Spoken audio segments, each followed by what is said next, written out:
¿Qué tal? Bienvenido a esta lectura acompañada de la Biblia católica. Estamos leyendo el Evangelio según San Mateo y vamos ahora a iniciar el capítulo 19. Este capítulo 19 que forma parte del bloque temático sobre la vida en la comunidad cristiana. Esta dinámica de los bloques temáticos que San Mateo está siguiendo con una didáctica muy judía, ¿verdad? Como habíamos dicho ya antes, la enseñanza, por ejemplo, de la ley se había agrupado en 5 libros, el famoso Pentateuco. Y lo mismo así también la agrupación de los profetas en 5 grupos, diríamos, o 5 bloques. Los 4 profetas mayores y un bloque con todos los profetas llamados menores, principalmente por la extensión de sus escritos. De modo que Mateo aquí nos está enseñando de una manera muy judía. Y es que para Mateo, el Jesús que nos presenta Mateo es un maestro de la ley. Es porque él en el Sermón de la Montaña nos da esta, diríamos, nueva ley, que no es tanto el dejar obsoleta la ley del Antiguo Testamento, los 10 mandamientos, sino que más bien es llevarlas a su plenitud, como nos lo ha dicho el mismo Cristo. Pues bien, vamos aquí entonces en este bloque temático que habla sobre la vida en la comunidad.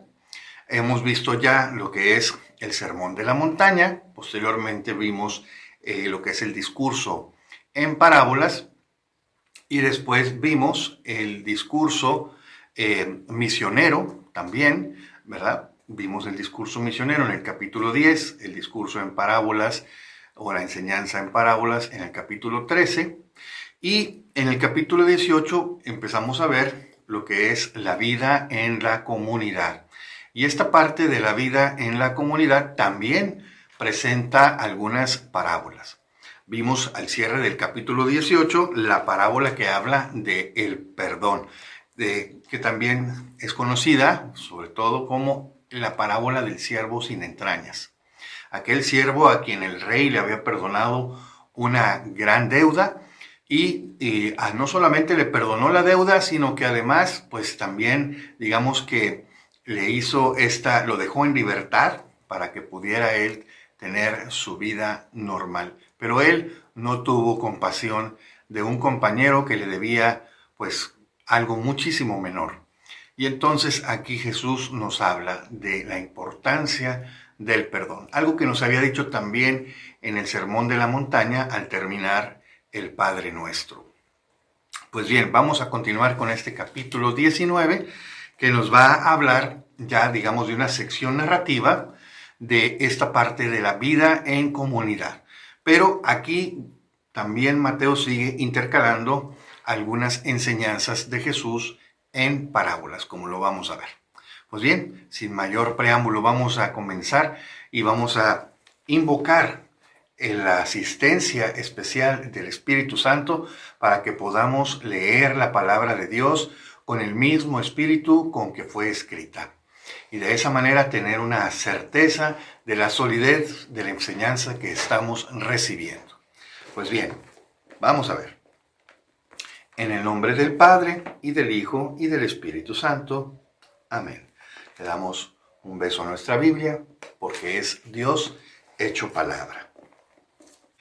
Ven, Espíritu Santo, llena los corazones de tus fieles y enciende en ellos el fuego de tu amor. Envía, Señor, tu Espíritu y todo será creado y se renovará la faz de la tierra. Oh Dios, que has iluminado los corazones de tus hijos con la luz de tu Espíritu Santo, haznos dóciles a sus inspiraciones para gustar siempre el bien y gozar de sus consuelos. Por Jesucristo nuestro Señor.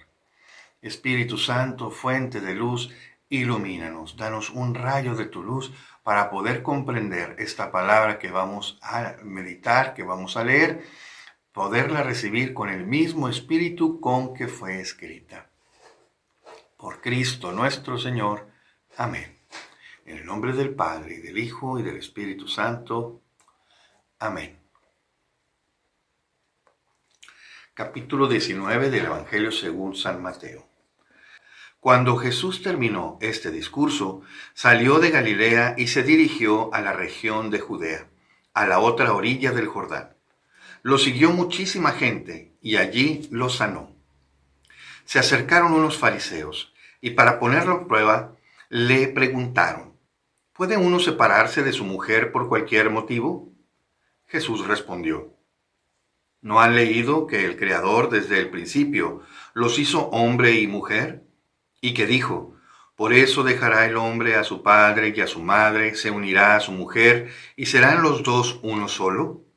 De manera que ya no son dos, sino uno solo. Por tanto, lo que Dios unió, que no lo separe el hombre. Ellos le dijeron: entonces, ¿por qué mandó Moisés que el marido diera un acta de divorcio a su mujer para separarse de ella? Jesús les dijo: Moisés les permitió separarse de sus mujeres por la incapacidad de ustedes para entender los planes de Dios. Pero al principio no era así. Ahora yo les digo, el que se separa de su mujer, excepto en caso de unión ilegítima, y se casa con otra, comete adulterio. Los discípulos le dijeron: si tal es la situación del hombre con respecto a su mujer, es mejor no casarse. Él les dijo: no todos pueden hacer esto, sino solo aquellos a quienes Dios se lo concede. Algunos no se casan porque nacieron incapacitados para eso, otros porque los hombres los incapacitaron, y otros eligen no casarse por causa del reino de los cielos. Quien pueda poner esto en práctica, que lo haga. Entonces le presentaron unos niños para que les impusiera las manos y orara por ellos. Los discípulos los reprendían, pero Jesús dijo: dejen a los niños y no les impidan que vengan a mí, porque de los que son como ellos es el reino de los cielos. Después de imponerle las manos, se fue de allí. En cierta ocasión se acercó uno y le preguntó: Maestro, ¿qué debo hacer de bueno para obtener la vida eterna? Jesús le contestó: ¿por qué me preguntas acerca de lo bueno? Uno solo es bueno. Si quieres entrar en la vida, observa los mandamientos. Él le preguntó: ¿cuáles? Jesús contestó: no matarás, no cometerás adulterio, no robarás, no darás falso testimonio, honra a tu padre y a tu madre, ama a tu prójimo como a ti mismo. El joven le dijo: todo eso ya lo he cumplido, ¿qué me falta aún? Jesús le dijo: si quieres ser perfecto, ve a vender todo lo que tienes y dáselo a los pobres. Así tendrás un tesoro en los cielos. Luego ven y sígueme. Al oír esto, el joven se fue muy triste, porque poseía muchos bienes. Jesús dijo a sus discípulos: yo les aseguro, es difícil que un rico entre en el reino de los cielos. De nuevo les digo, es más fácil a un camello pasar por el ojo de una aguja que a un rico entrar en el reino de los cielos. Al oír esto, los discípulos se quedaron impresionados y dijeron: entonces, ¿quién podrá salvarse? Jesús los miró y les dijo: para los hombres esto es imposible, pero para Dios todo es posible. Entonces Pedro tomó la palabra y le dijo: nosotros lo hemos dejado todo y te hemos seguido. ¿Qué nos espera? Jesús le contestó: les aseguro que ustedes, los que me han seguido, cuando todo se haga nuevo y el Hijo del Hombre se siente en su trono de gloria, se sentarán también en 12 tronos, para juzgar a las 12 tribus de Israel. Y todo el que haya dejado casas, hermanos, hermanas, padre, madre, hijos o tierras por mi causa, recibirá 100 veces más y heredará la vida eterna. Hay muchos primeros que serán últimos y muchos últimos que serán primeros. Palabra del Señor. Gloria a ti, Señor Jesús. Muy bien, pues vamos a ver ahora el comentario de este capítulo 19 del Evangelio según San Mateo. Y a grandes rasgos, este es un capítulo corto, pequeño, Y básicamente trata tres temas que son fundamentales para nuestra vida en la comunidad cristiana, porque primero habla sobre la importancia y lo fundamental del matrimonio. El matrimonio que en la sociedad judía, pues con esta visión quizá machista, ¿verdad? De pues ver a la mujer prácticamente como una propiedad del hombre, prácticamente ella no tenía voz ni voto a la hora del casamiento, a la hora de elegir pareja. Y bueno, prácticamente era solamente un arreglo entre el pretendiente y el padre de la muchacha, ¿verdad? Y aquí algo importante ver es que había llegado a tal punto esta situación de la mujer como propiedad prácticamente pertenencia del hombre, que pues el hombre podía, digamos, divorciarse en cualquier momento, así fuera porque a la mujer se le quemaron los frijoles, cualquier falla, cualquier situación que al hombre no le pareciera era suficiente para extenderle un libelo de repudio, es decir, un escrito a través del cual se daba fe de que el hombre estaba despidiendo a la mujer y la mujer no tenía opción, simple y sencillamente el obedecer y quedar pues prácticamente libre, entre comillas, porque bueno, pues el hombre se separaba de ella, el marido se separaba de la mujer, pero Jesús en esta enseñanza nos muestra cuál era la verdadera intención originaria de Dios al crearlos hombre y mujer y darles esta capacidad de complementarse para generar, para procrear, para santificarse mutuamente a través del servicio, de la convivencia mutua, de la entrega amorosa, pues, como nos la dirá también San Pablo, en este misterio de Cristo que se entrega por la iglesia y la iglesia que se entrega a su Señor y le obedece en todo, lo mismo que el Señor procura todo lo mejor siempre para su iglesia. Y dice, así como Cristo amó a su iglesia, así deben amar los maridos a sus esposas y así las esposas deben, honrar también a su marido con esta, con esta condescendencia a lo que el marido solicita, de tal forma que mutuamente buscan honrarse para hacerse mutuamente felices, mutuamente realizarse, mutuamente complementarse y llegar a esta realización como pareja. Jesús llega a decir entonces que no solamente son una pareja, sino que son una sola cosa. Vamos a ver lo que nos dice aquí el capítulo 19. Y después el segundo tema importante sobre el que va a hablar es los niños, la importancia de los niños en la comunidad. Porque la comunidad, pues su futuro está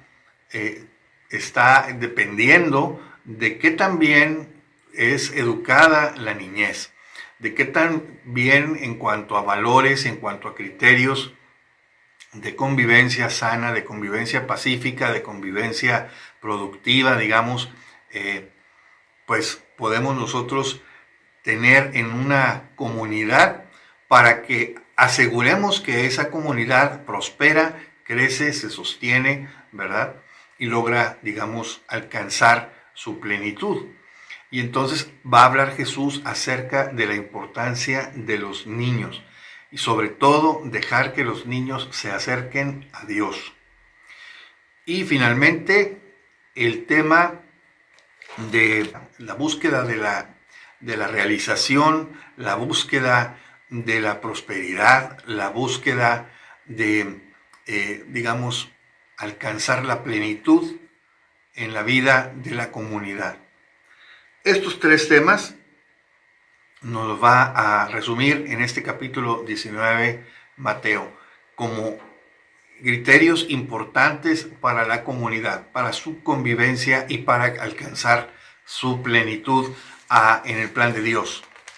Pues bien, el capítulo 19 comienza entonces diciendo, cuando Jesús terminó el discurso que dio en la sección de discurso del capítulo 18, dice, salió de Galilea y se dirigió a la región de Judea, a la otra orilla del Jordán. Lo siguió muchísima gente y allí los sanó. Continúa Jesús en esta presencia salvadora, sanadora, porque quiere que todos los hombres se salven, lleguen al conocimiento de la verdad, lleguen a la plenitud de su realización en el conocimiento de Dios. Se acercaron entonces unos fariseos y para ponerlo a prueba le preguntaron, ¿puede uno separarse de su mujer por cualquier motivo? Y Jesús les recuerda las palabras del Génesis. Por eso dejará el hombre a su padre y a su madre, y se unirá a su mujer, y serán los dos uno solo.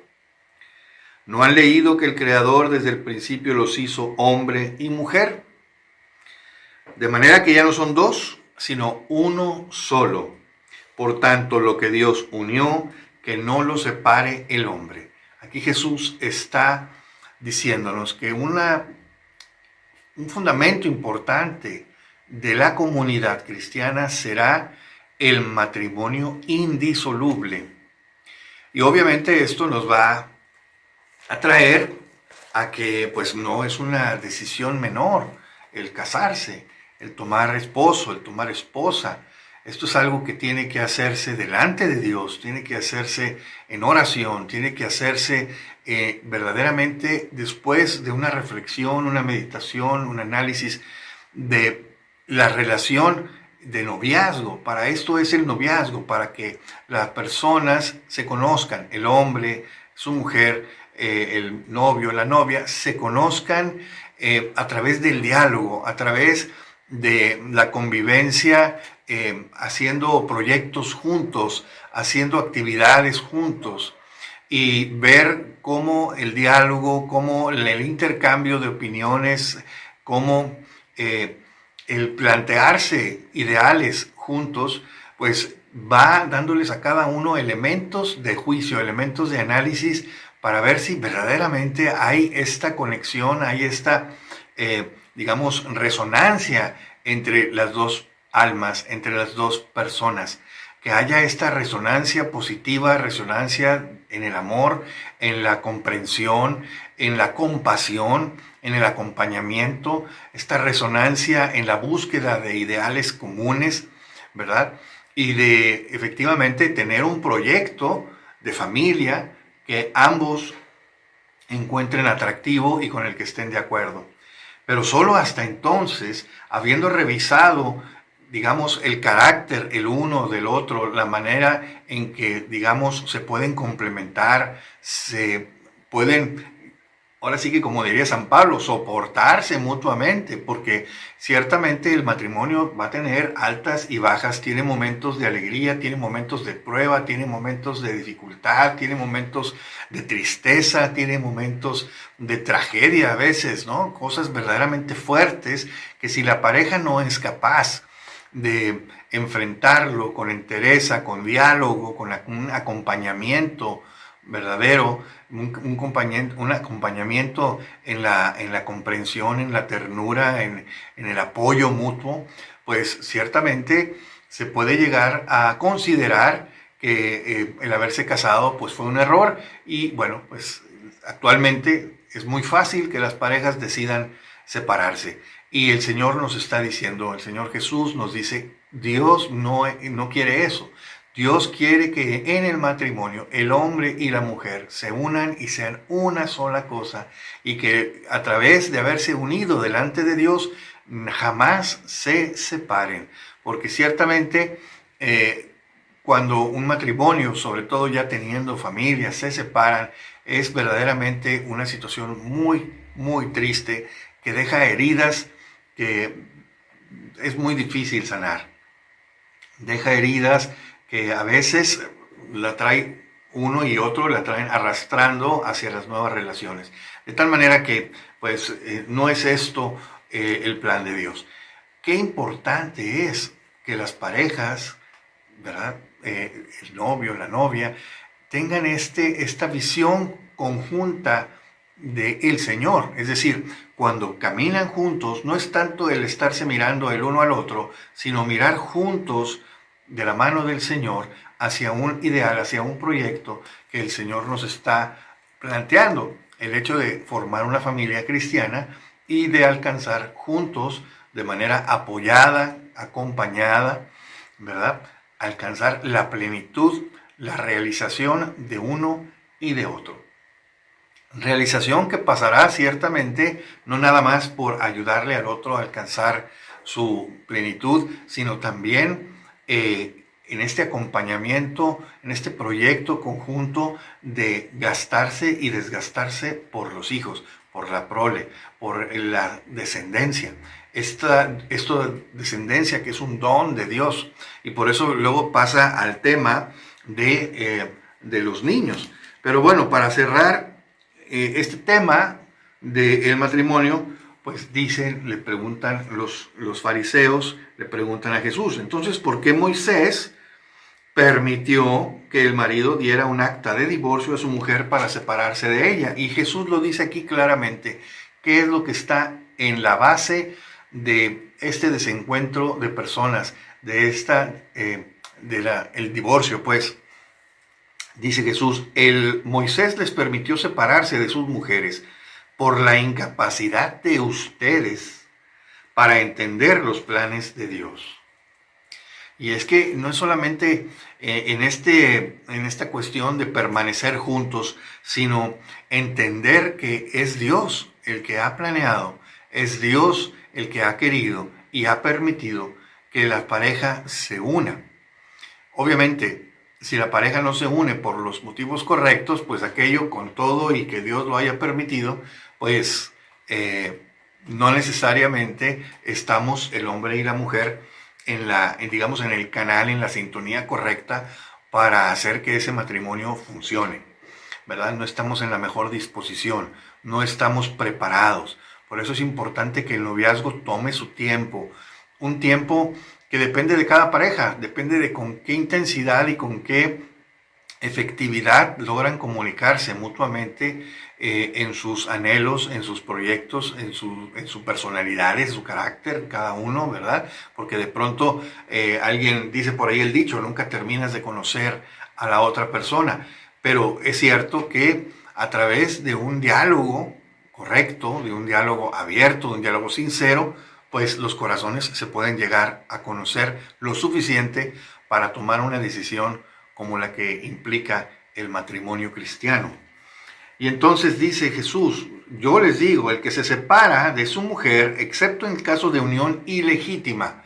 ¿Qué es esta unión ilegítima? Bueno, pues había en el Antiguo Testamento algunas disposiciones que el Señor dice que no se pueden realizar estas uniones, como por ejemplo, pues las uniones entre parientes o bien uniones donde no hubo sinceridad, etcétera. Todos estos casos que en un momento dado, digamos, en un tribunal eclesiástico se consideran para poder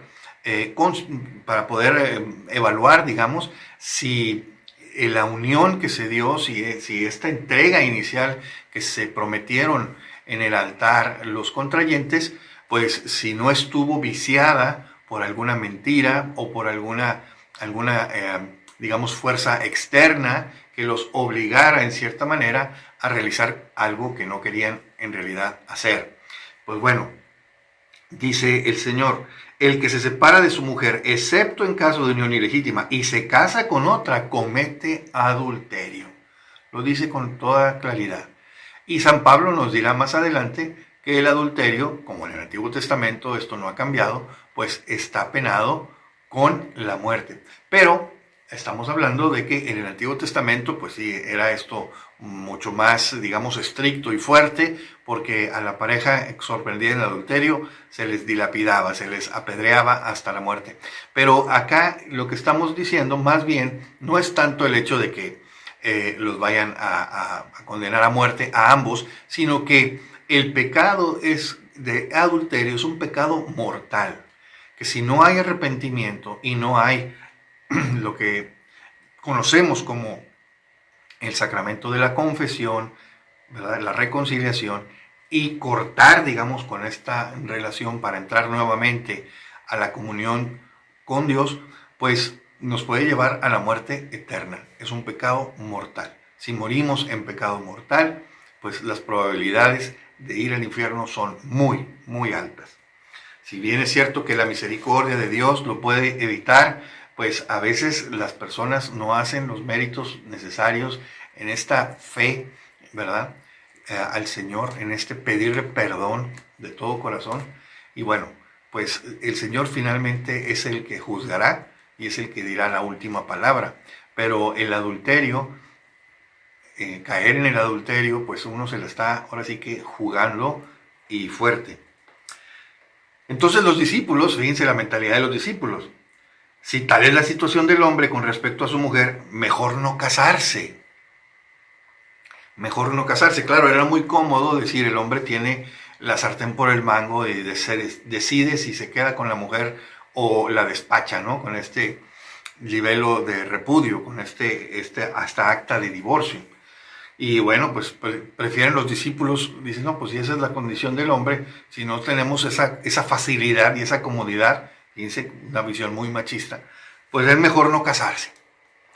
Y Jesús dice algo muy importante, muy interesante, dice, no todos pueden hacer esto, no todos tienen esa capacidad, ¿verdad?, digamos, renunciar al matrimonio. Que no se trata de que el matrimonio en ese sentido sea algo malo por lo que haya que renunciar, pero ciertamente, pues nos dice aquí Jesús las razones.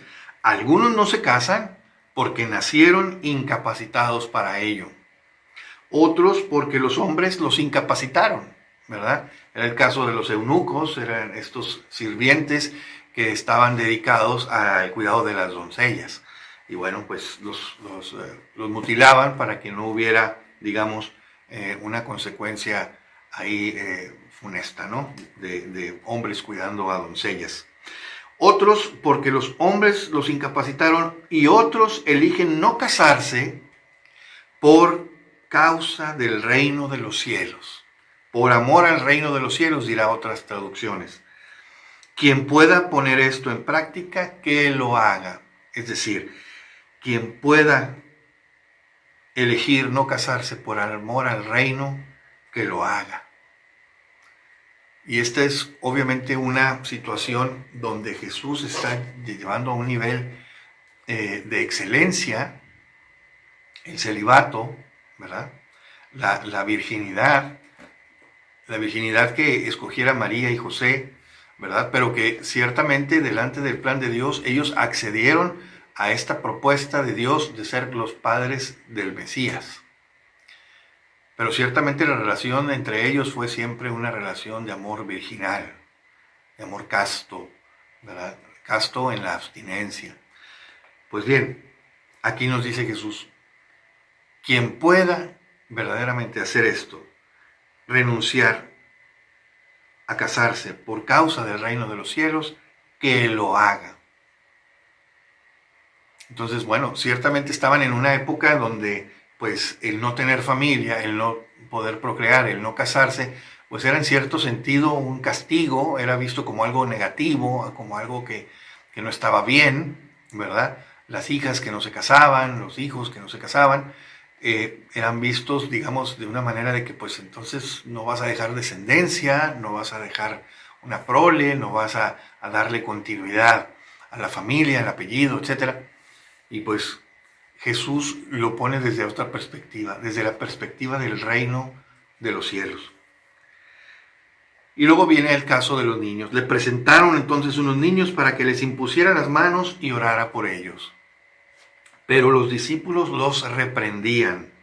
Y entonces, obviamente, Jesús, molesto, les dice, dejen a los niños y no les impidan que vengan a mí, porque de los que son como ellos es el reino de los cielos. Ya en otra ocasión le habían preguntado a Jesús, dentro de este mismo contexto de la importancia de quién era el más importante en la comunidad, en el reino de los cielos, la comunidad cristiana, Jesús va a decir, el que se haga como un niño, el que reciba a un niño por mí, ¿verdad? ese será grande en el reino de los cielos. Y después de imponerles las manos, se fue de allí.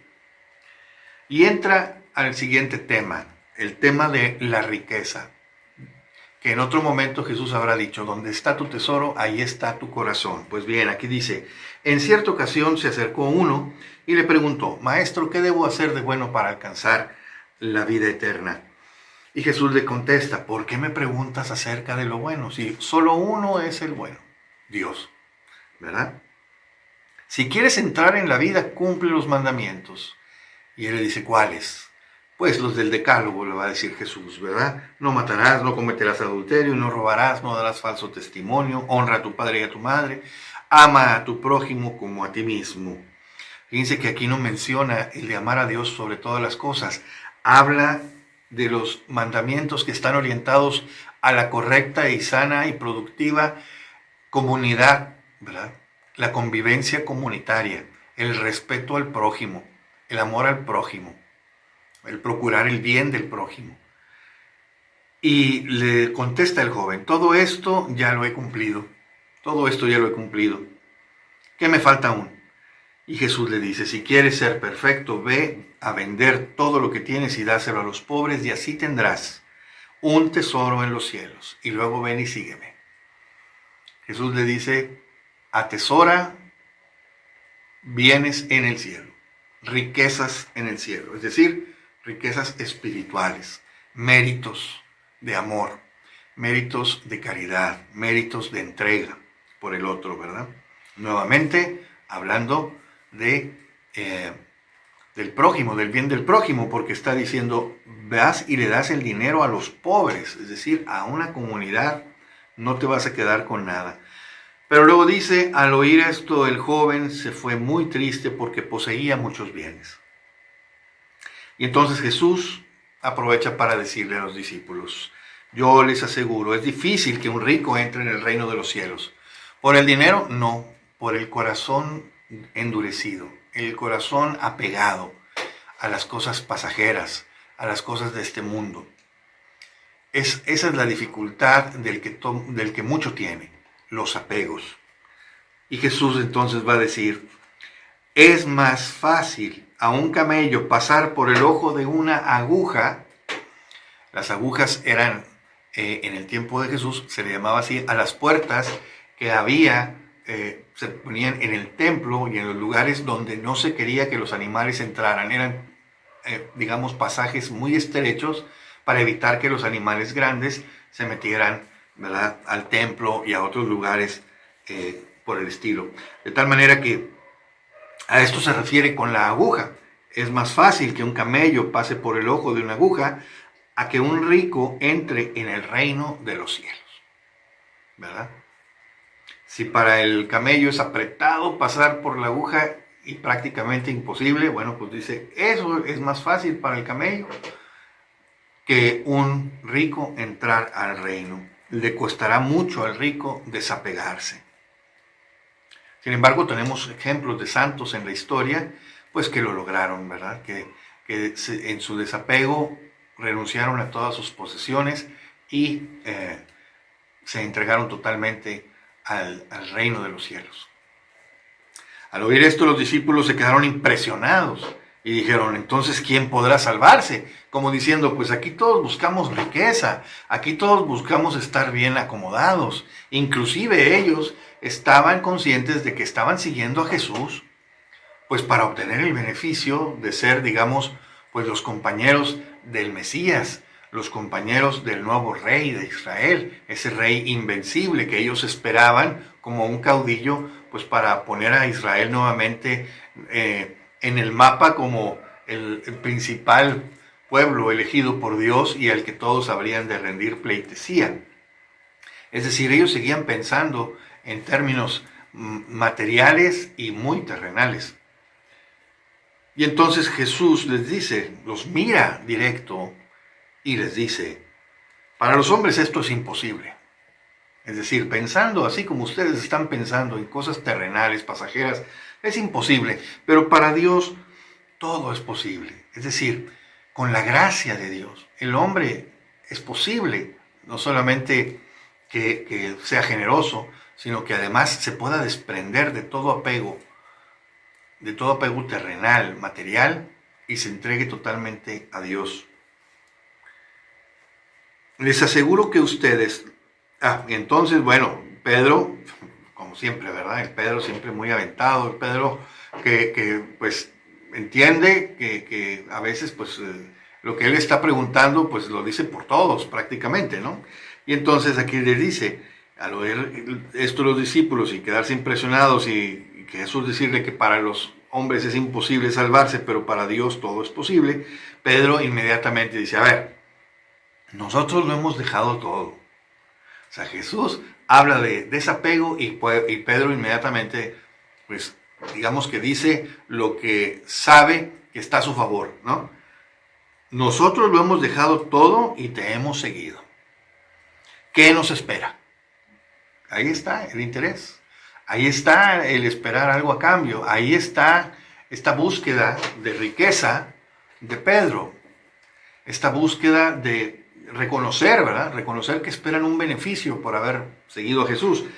Y Jesús los centra, digamos, los pone ahora sí que en el camino correcto, ¿no? Les va a decir, esta es la perspectiva correcta en cuanto al seguimiento, en cuanto al esperar algo bueno, una recompensa por haberme seguido, dice Jesús. Les aseguro que ustedes, los que me han seguido, cuando todo se haga nuevo y el Hijo del Hombre se siente en su trono de gloria, es decir, Pedro hablaba de que ellos esperaban verdaderamente que cuando Jesús se sentara en su trono, claro, ellos esperaban que fuera un trono terrenal. Ahí es donde les falló el cálculo, ¿verdad? Pero Jesús les dice, efectivamente, cuando el Hijo del Hombre se siente en su trono de gloria, se sentarán también ustedes en 12 tronos para juzgar a las 12 tribus de Israel. Es decir, ellos también tendrán una función de juez. Juzgarán a las 12 tribus de Israel, y todo el que haya dejado casas, hermanos, hermanas, padre, madre, hijos o tierras por mi causa, recibirá 100 veces más y heredará la vida eterna. Es decir, Jesús lo pone siempre en esta perspectiva de eternidad, perspectiva de trascendencia, ¿verdad?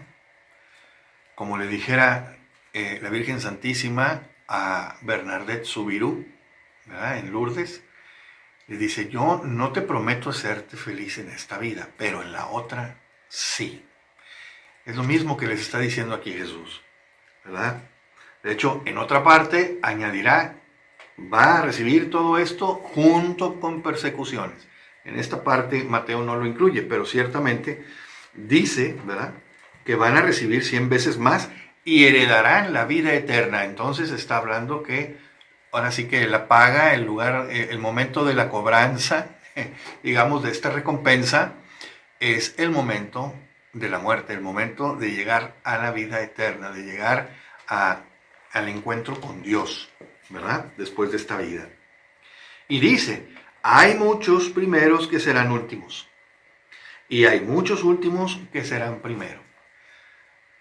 ¿Qué quiere decir con esto Jesús? Bueno, pues que ciertamente no todo mundo responde igual y al mismo tiempo.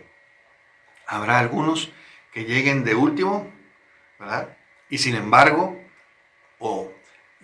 serán de entre los primeros, ¿verdad?, en salvarse, en estar quizá en mayores niveles de gloria. Recordemos que San Pablo nos habla, ¿no?, de el primer cielo, el segundo cielo, el tercer cielo. Entonces habla de niveles que hay de gloria, ¿no?, niveles que hay en estas moradas, en esta casa del Padre Celestial. Y entonces, bueno, aquí nos dice Jesús, algunos últimos serán de entre los primeros. Probablemente se refiere a este nivel de gloria que alcanzarán algunos, que en el mundo podrán haber sido pensados o rechazados como los últimos. Y viceversa, habrá también algunos primeros, ¿verdad?, entre los primeros que se convirtieron, entre los primeros o mejor, digamos, valorados dentro de la comunidad cristiana que serán últimos. Es decir, aparentemente son primeros, pero el nivel de fe, el nivel de entrega, pues les da para ser entre los últimos, ¿verdad? Y bien, con esto terminamos el capítulo 19, con estos tres temas: el matrimonio, lo fundamental del matrimonio dentro de la comunidad cristiana. Segundo, los hijos, los niños, la niñez. Hay que llevarlos a Cristo, a los niños. Hay que dejarlos que se acerquen a Jesús, que se empapen del Señor, que se llenen de su amor, porque de los que son como ellos es el reino de los cielos. Nosotros mismos tenemos que hacernos como niños. Y finalmente, en donde está tu tesoro, ahí estará tu corazón.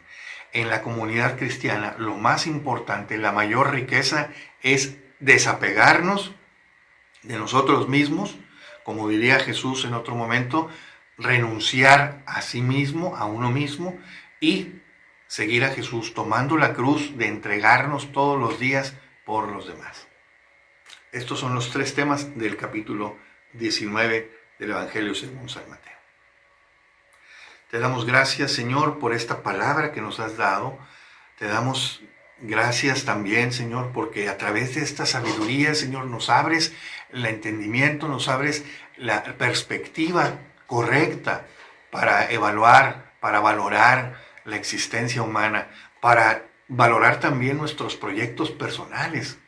Te damos gracias, Señor, porque con esta lección, con esta enseñanza, Señor, nos das tu amor. Ayúdanos a que cada vez mejor podamos ir comprendiendo esta enseñanza para que la podamos hacer vida. Señor, que no tengamos esta dificultad para entregarnos al reino, que no tengamos apegos que nos aparten de ti, que no tengamos aficiones malsanas, cosas que no solamente que nos alejan de ti, que nos alejan de los hermanos, que nos alejan inclusive de la vida, nos alejan de la vida eterna, nos alejan de la verdadera felicidad.